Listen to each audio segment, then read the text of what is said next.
another ride kasama naman ng mga katrabaho ni Commander. Bali ito, alas 4 ng madaling araw, di pa kami nakakalayo, may aberya nang nangyari agad.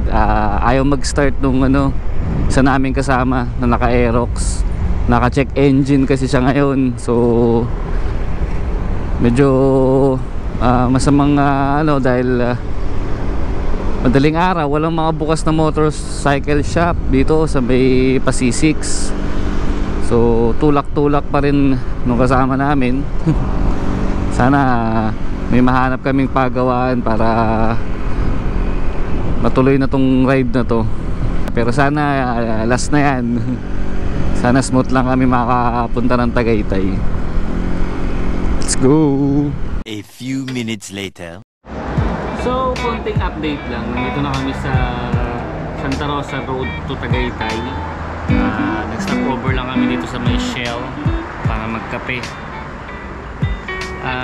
Iniwan na namin yung nasiraan namin kasama kasi anong oras na, saka tawag doon, may mga nauna kasing kaming kasama pa doon. May una na kami mga kasama na pumunta na doon para di hassle doon sa pag-prepare. Sumunod na kami kasi nasa amin din yung pera.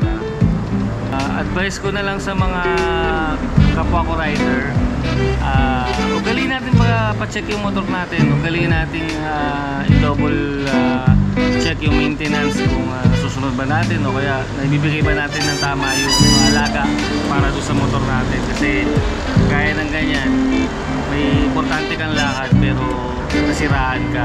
So naging lesson learned din sa akin yan isang beses na nasiraan ako. So yun lang, lagi lang natin alagaan yung motor natin. Huwag natin i-treat as material lang. Alagaan mo siya kasi inaalagaan ka din niya kapag nagda-drive ka. So yun lang. Update ko kayo pag nasa kalsada na ulit kami. Huwag kayo iiyak. Yay! Tagaytay! We're back! Tagaytay, we're back!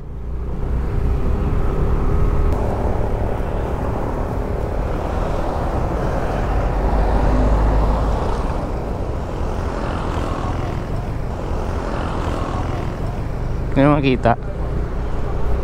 Hindi kita, kaya mo na. Doon na lang sa kabilang side. Matadaanan pa naman natin yan. A few inches later.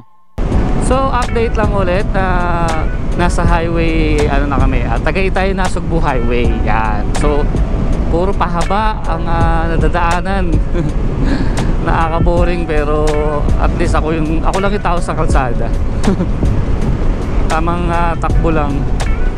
80-80 na yung mga nakikita ko sa speedometer ko. Napokus ako sa kalsada dahil bago lang sa akin to. Ngayon lang ako nadaan dito na nakamotor, kaya focus lang ako sa daan. Inaaral ko, tapos sinatansya ko lang din yung bilis ko. Kahit ako lang yung tao sa kalsada, mahirap na.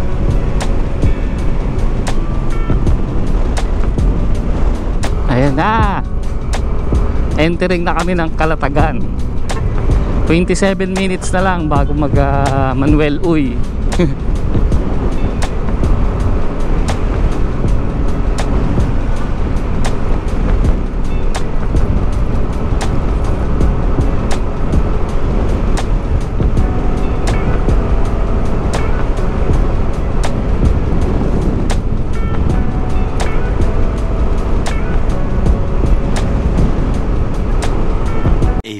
Minutes later.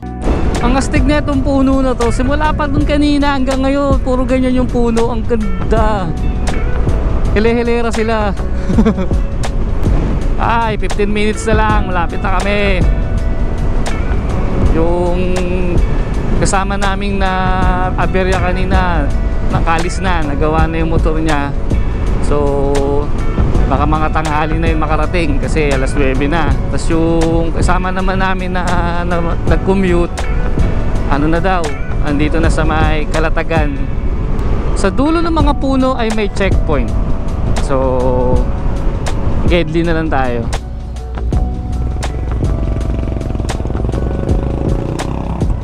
Lisensya po.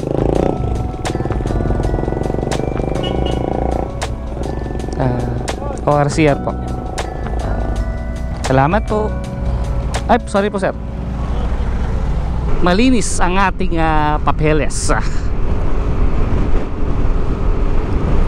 So, update ko na lang kayo pag malapit na. 13 minutes na lang, nandun na kami. A few inches later. Manuel Uy Beach Resort.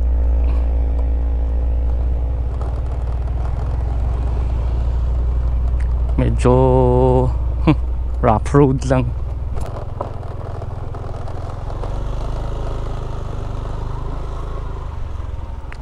Gandang umaga sir. Magandang umaga po. Mag-overnight po kayo? Opo. Okay lang po sa inyo. Wala po kaming rooms at cottage po. May tent naman kami. Pahiram na lang po ng isang ID. Yun o, nakarating na kami dito sa Manuel Uy Beach Resort. So ang ganda nung place. Low tide lang kaya hindi nyo ma-appreciate yung ano, ang ganda ng dagat. Mas malayo yung parking. Pero okay lang. Exercise. Ayan, yun si Marga. Tapos ka alas 10 na or alas 11 na lang umaga. Kaya medyo mainit na yung araw. So prepare na kami para dun sa tent. Tapos mamaya lalabas ulit para bumili ng makakain. Naiwan ko yung cellphone ko, buti na lang walang kumuha. So hindi na ako nakapag-update. Marami nang naganap. Nakabili na kami ng tubig. Nakahanap na kami ng lutuan. Nakapagsaing na kami. Ay, nagsasaing na kami. At papahinga na yung iba. So pakita ko sa inyo yung itsura ng aming campsite. Yeah. Ito kami nakapwesto. Syempre ang kulay pink na tent, si Commander natutulog. Kanyang office mate, si Madam Michelle at si Step. At kung mapapansin nyo, ayan ang dagat. Diba? Yun lang, walang masyadong ganap kasi ang init, di kami makaligo. Pero mamaya, mga alas 4 Dublub time. Ako yung bantay ng sinaing eh.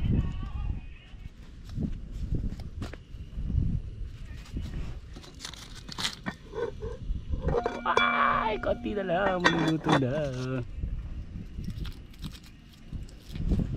I'm so proud of myself. Don't wanna want you. Why do I want you back? Don't wanna want you. Why do I want you? Wala nang pakilap kahit tumikim. Why do I want you back? Don't wanna want you. Why do I want you?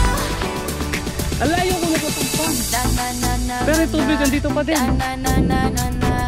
You're playing games like you're a little boy. Magti 360 view tayo. So pumunta dun.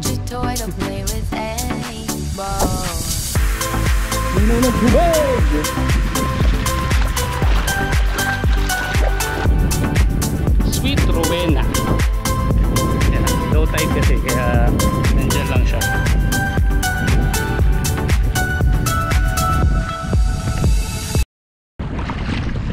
Huwag sana umulan dito kasi mainit, tas madilim dun, tas dito ang init hindi ko matatakbo agad yung tent. Actually mainit yung tubig. Narating natin ang tambayan ng lifeguard. Ang layo ko na sa Pangpang, pero ang babaw pa din. Look at that. Pwede mo pumanik dito.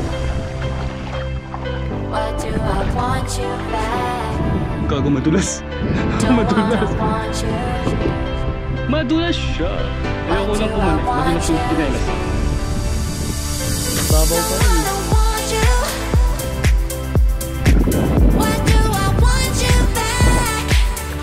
Balik tayo sa Pampang.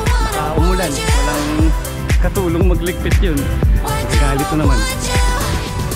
No oras na dito kami Kumusta ho ba ngayon ang sitwasyon sa Bulkang Taal muna? As of the moment po, pinapaalala po namin sa ating publiko na ang Bulkang Taal po kasalukuyang nakataas pa rin po sa alert level 1. Ito po ang malinaw sa ngayon and patuloy po tayong nagmamonitor ng kalagayan ng bulkan.